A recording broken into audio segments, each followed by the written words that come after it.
Hello students, last class में हमने human circulatory system का सबसे important part blood circulatory system complete कर लिया था और मैंने आपको शुरुआत में बताया था कि ब्लड सर्कुलेटरी सिस्टम के साथ साथ एक और सर्कुलेटरी सिस्टम होता है ह्यूमन बीइंग्स में जो सर्कुलेशन में मदद करता है ना। तो चलिए उसके बारे में हम आज की क्लास में जानेंगे।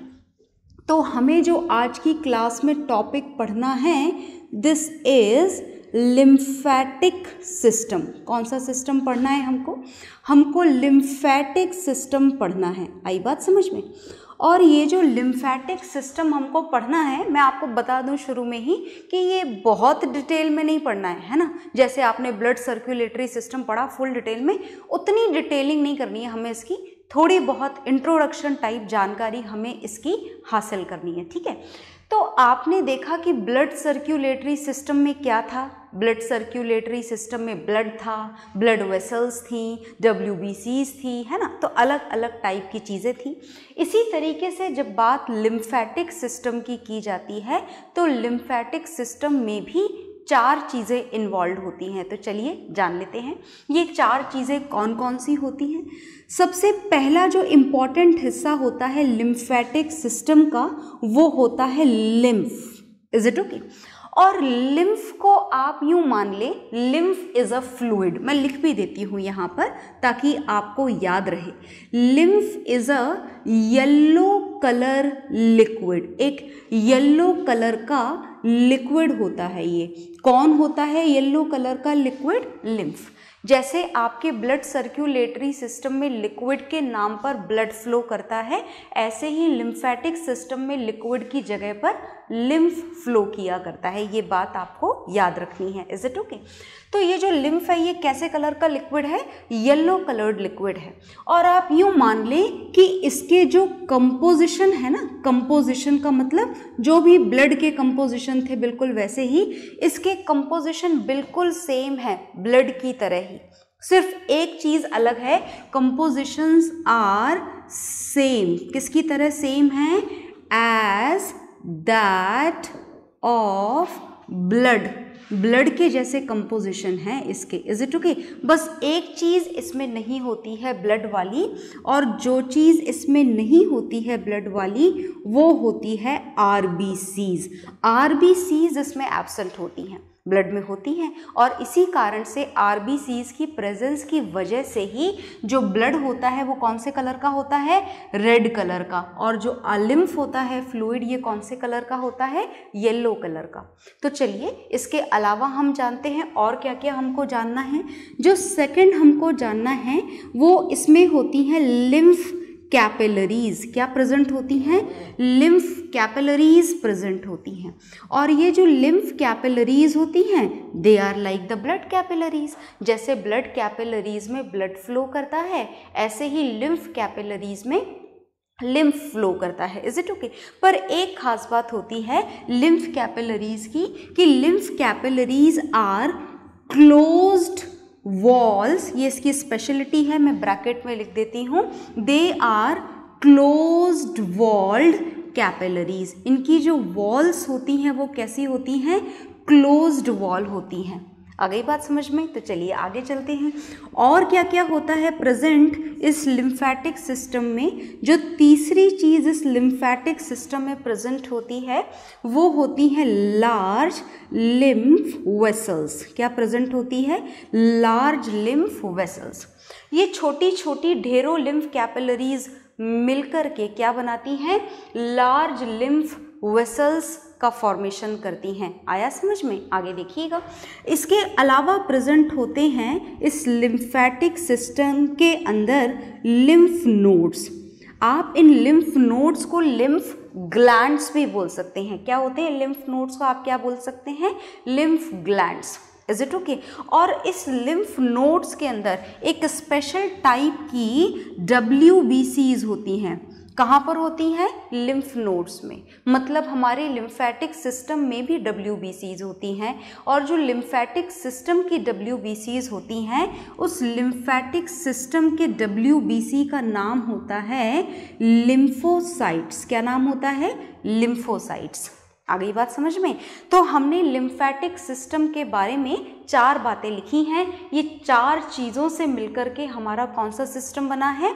Lymphatic system. तो आप चारों कंपोजिशन को नोट डाउन कर लीजिए और फिर हम देखेंगे कि हाउ डज इट वर्क, काम कैसे करता है लिम्फेटिक सिस्टम। ओके, तो नोट डाउन करिएगा आप इसको।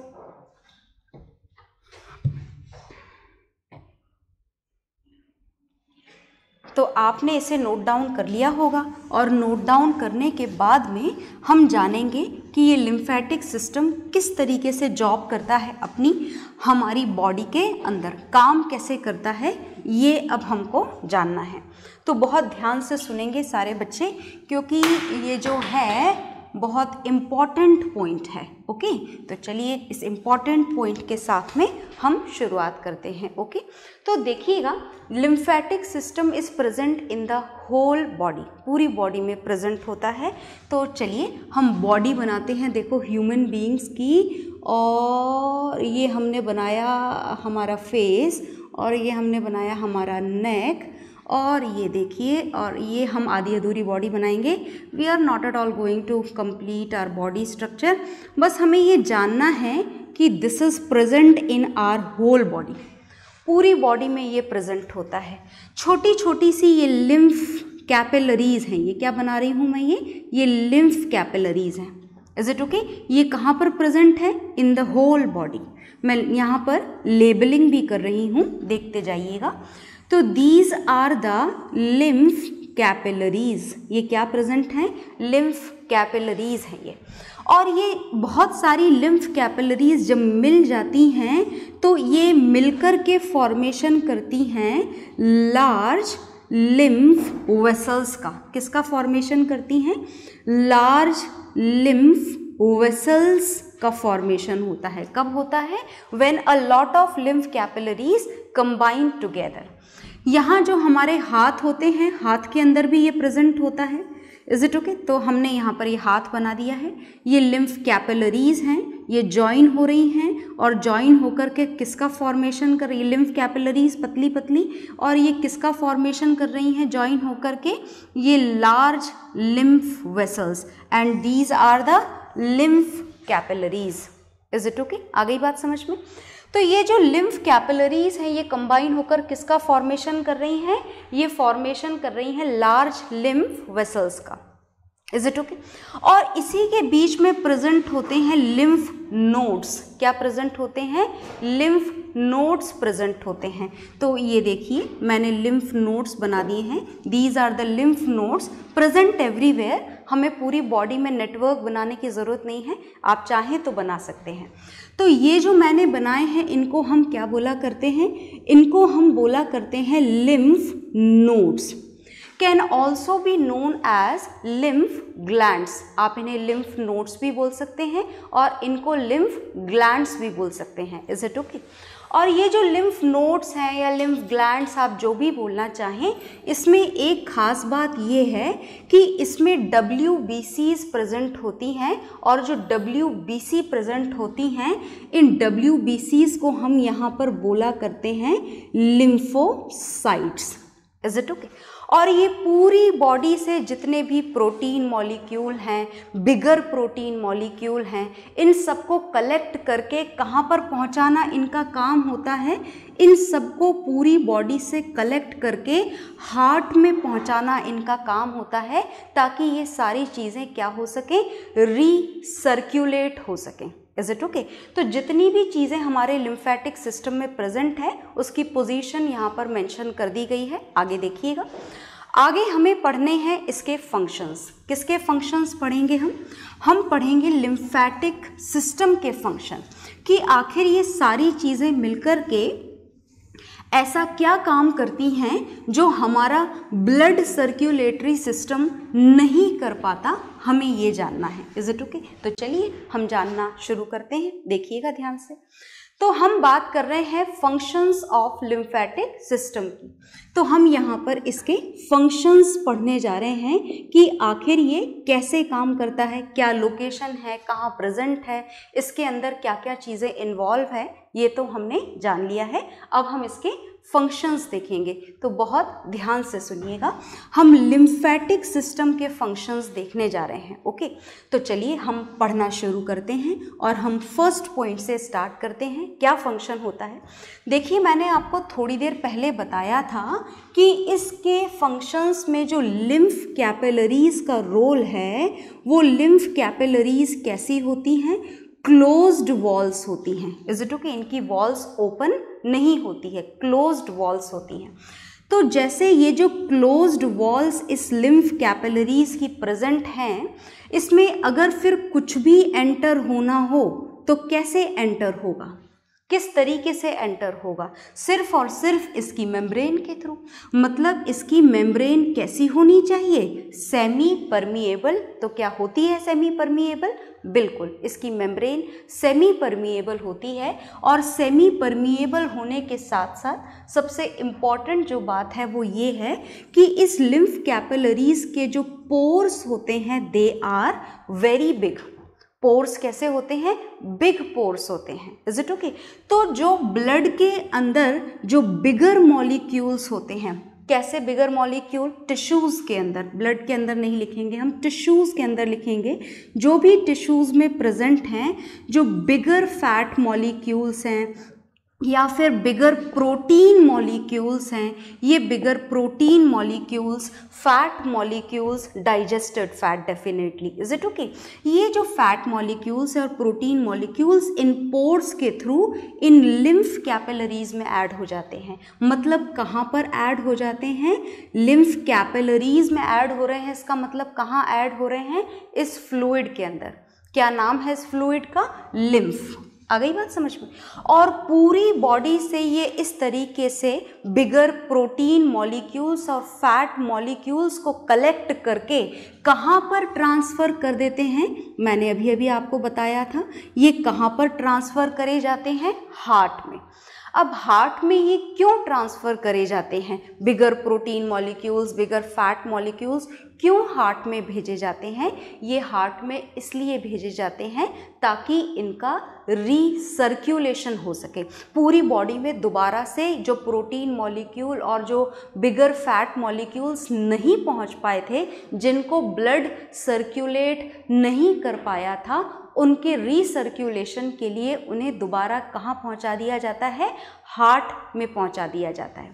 अब क्वेश्चन ये है कि आखिर इनको ब्लड क्यों नहीं ट्रांसपोर्ट कर पाया, है ना? क्या कारण रहा कि ब्लड ने ट्रांसपोर्ट नहीं करा? हमें लिम्फेटिक सिस्टम की ज़रूरत हो गई। Is it okay? तो सुनिएगा, कारण ये है कि हम जो इनके पोर्स की बात कर रहे हैं, they are very important and they are very big in the lymph capillaries, but these pores are very small in blood capillaries, and because of their small size, the bigger fat and protein molecules are not at all able to enter into the blood.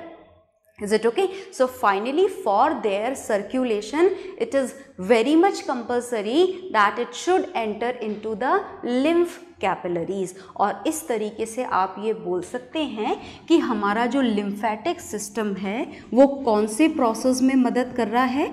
वो मदद कर रहा है nutritive process में। कौन से process में मदद कर रहा है?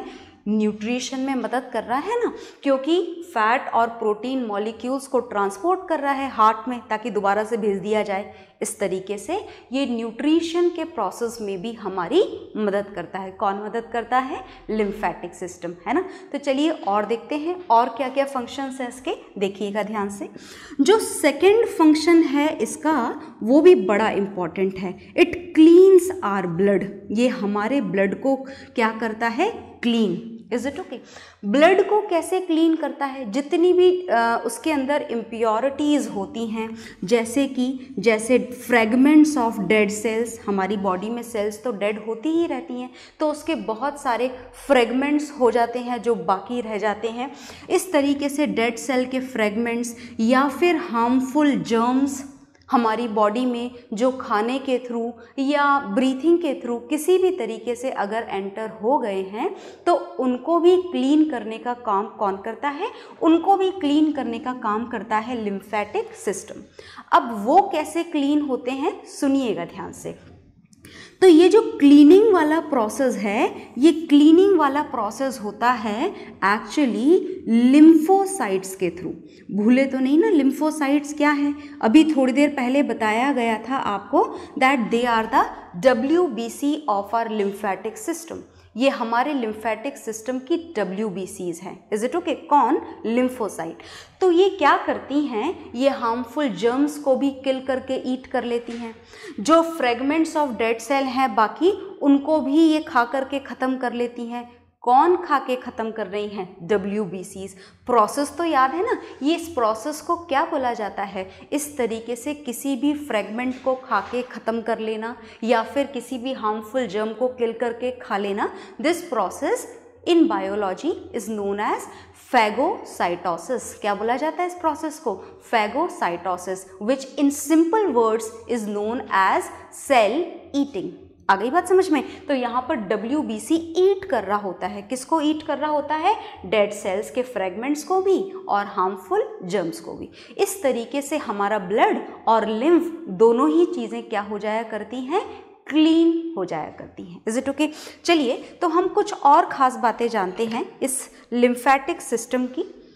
ये लिम्फेटिक सिस्टम के 2 फंक्शंस मैंने लिख दिए हैं, और जो तीसरा फंक्शन तो आप यूँ बोलें कि this is a type of track of this lymphatic system in which this lymph always moves.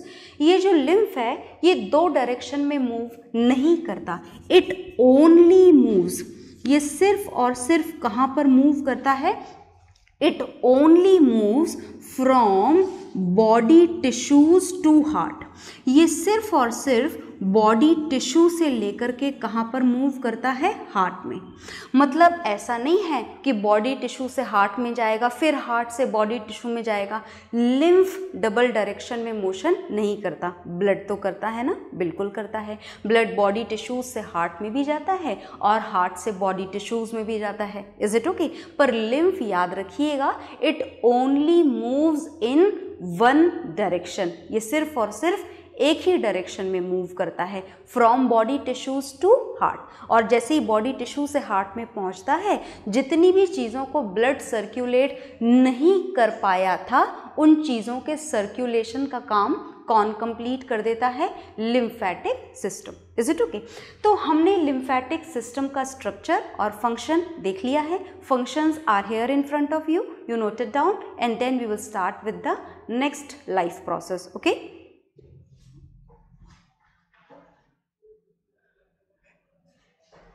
हाँ जी, तो आपने नोट डाउन कर लिया होगा, और इसको नोट डाउन करने के साथ साथ हमारा जो ट्रांसपोर्टेशन का सिस्टम है वो ख़त्म हो गया है। ओके? तो ट्रांसपोर्टेशन के साथ साथ जो अब हम नेक्स्ट लाइफ प्रोसेस स्टार्ट करेंगे, this next life process is excretion. Excretion पढ़ना है हमें। ओके? तो चलिए हम एक्सक्रीशन की शुरुआत करते हैं। देखिएगा ध्यान से, हम एक्सक्रीशन शुरू करने जा रहे हैं, और इससे पहले कि हम इसको इंडिविजुअल ऑर्गेनिजम्स में पढ़ें, आपको ये पता तो लगे कि आखिर ये प्रोसेस है क्या। ओके? एक्सक्रीशन का मतलब क्या है? तो मतलब सुनिएगा, excretion process can be simply defined as the removal of waste food. Is it okay? जो भी वेस्ट फूड है उसका रिमूवल जो आपकी बॉडी से करना होता है, that is defined as excretion. उसे क्या बोला जाता है? उसे एक्सक्रीशन बोला जाता है। Is it okay? तो चलिए हम शुरुआत करते हैं वन बाय वन, कुछ छोटे ऑर्गेनिज्म से लेकर के हम शुरुआत करेंगे, and finally we will learn about this excretion in the human beings. Okay? तो चलिए हम जो शुरुआत करने जा रहे हैं वो हम करने जा रहे हैं एक्सक्रीशन इन एमीबा। कहाँ से शुरुआत करेंगे हम शुरुआत करेंगे एक्सक्रीशन इन एमीबा से। एमीबा में अगर आपको एक्सक्रीशन जानना हो तो एमीबा के अंदर कोई स्पेशल एक्सक्रीशन सिस्टम नहीं होता है, कोई स्पेशल एक्सक्रीटरी ऑर्गन इसके अंदर नहीं होते हैं। हो भी नहीं सकते, क्योंकि ये एमीबा कैसा ऑर्गेनिज्म है, this is a unicellular organism, only a single cell is present in it, एक ही सेल है। Is it okay?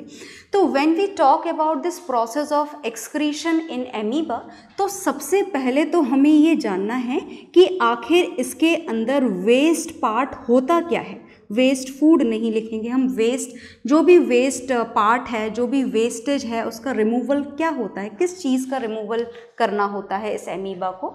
एमीबा को वेस्ट जो रिमूव करना होता है, they are the nitrogenous product. कैसे प्रोडक्ट होते हैं? नाइट्रोजीनियस वेस्ट होते हैं वो, ओके। और नाइट्रोजीनियस वेस्ट का रिमूवल ये एमीबा किसके थ्रू करता है? ये नाइट्रोजीनियस वेस्ट का रिमूवल ये करता है कॉन्ट्रैक्टाइल वैक्यूल के थ्रू। किसके थ्रू होता है ये काम? ये काम होता है कॉन्ट्रैक्टाइल वैक्यूल के थ्रू होता है ये काम। Is it okay?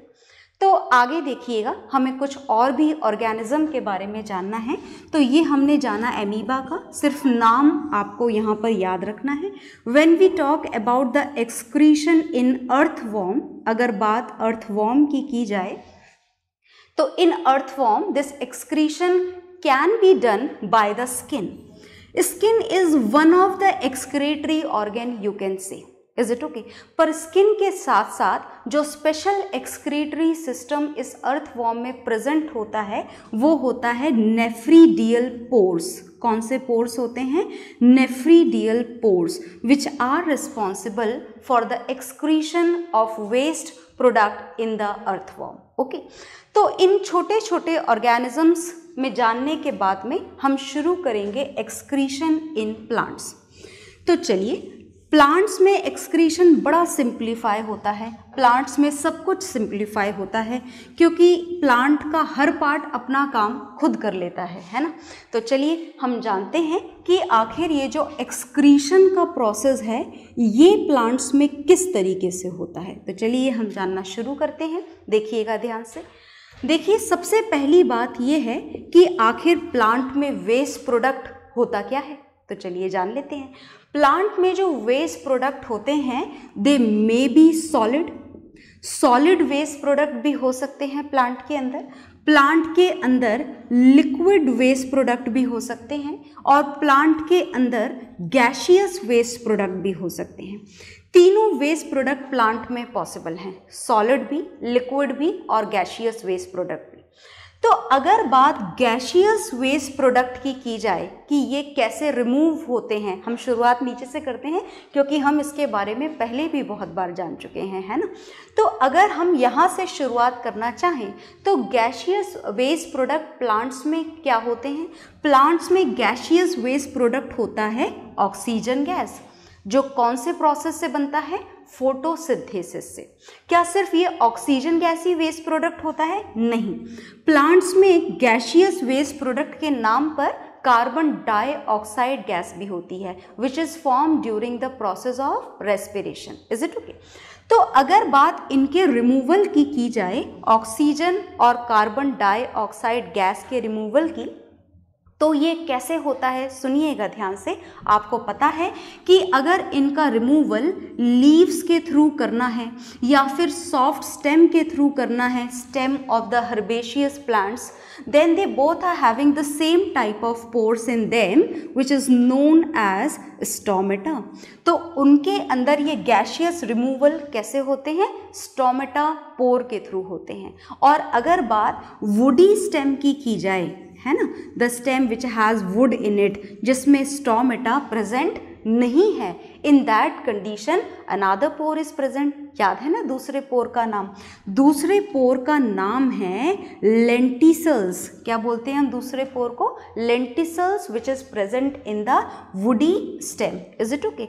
तो वुडी स्टेम के अंदर ये जो गैशियस वेस्ट प्रोडक्ट का रिमूवल है ये कौन से पोर से होता है? It is done with the help of lenticels. Is it okay? तो चलिए आगे चलते हैं। आगे हमें जानना है कि आखिर लिक्विड वेस्ट प्रोडक्ट का रिमूवल कैसे होता है। तो जैसे आप डिफरेंट टाइप्स ऑफ ऑयल देखते हैं, या फिर रबर, मुझे लगता है आप सबने ही देखा होगा, बहुत बार बार टेलीविज़न में दिखाया जाता है कि रबर को कैसे रिमूव किया जाता है प्लांट में से। याद है ना आप लोगों को? उसके स्टेम में क्या कर दिया जाता है, एक कट लगा दिया जाता है, फिर एक पर्टिकुलर बाउल यहाँ पर कपड़े से रैप कर दिया जाता है, और धीरे धीरे ये रबर निकल करके उस बाउल में कलेक्ट हो जाता है। So this is, by this removal of rubber, you can say liquid waste products are removed from the plants. Okay. Next हमें जानना है removal of solid waste product. ये कैसे होता है? Removal of solid waste product is done by the falling of fruits. अपने आप गिर जाते हैं, ऐसा तो नहीं है कि फ्रूट्स आप तोड़ोगे नहीं पेड़ से तो टूटेंगे ही नहीं, लगे ही रहेंगे वहाँ पर, नहीं, एक पर्टिकुलर टाइम ड्यूरेशन के बाद में वो अपने आप गिर जाया करते हैं। आ गई बात समझ में? So this is peeling of fruit. अच्छा, पीलिंग ऑफ बाग, is it okay? That is also known as removal of, this is also a way, this is also a method of the removal of solid waste product from the plants.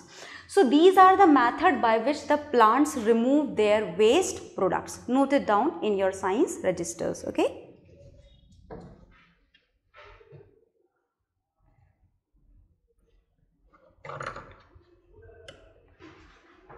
हाँ जी, तो आपने note down कर लिया होगा। इसके बाद में एक्सक्रीशन इन प्लांट्स के बाद में हम एक्सक्रीशन इन ह्यूमन स्टार्ट करेंगे। हम स्टार्ट तो आज कर देते हैं और फिर इसके बाद में हम थोड़ा और जानेंगे। शुरुआत हम इसकी आज की क्लास में कर देते हैं, देखिएगा ध्यान से। तो अगर बात एक्सक्रीशन की जाए, ह्यूमन बीइंग्स में की जाए, तो हम ये तो जाने कि आखिर ह्यूमन बीइंग्स में एक्सक्रीट करने के लिए वेस्ट प्रोडक्ट क्या होता है ना? अगर आपसे एक नंबर में क्वेश्चन पूछा जाए that what is the main waste product of human beings, तो ह्यूमन बीइंग्स में जो मेन वेस्ट प्रोडक्ट होता है रिमूवल के लिए, दैट इज यूरिया, है ना? एक ऑप्शन अगर हमसे पूछा जाए तो वो होता है यूरिया। इस यूरिया के साथ में अगर वाटर बॉडी में एक्सेस है, then removal of water is also required.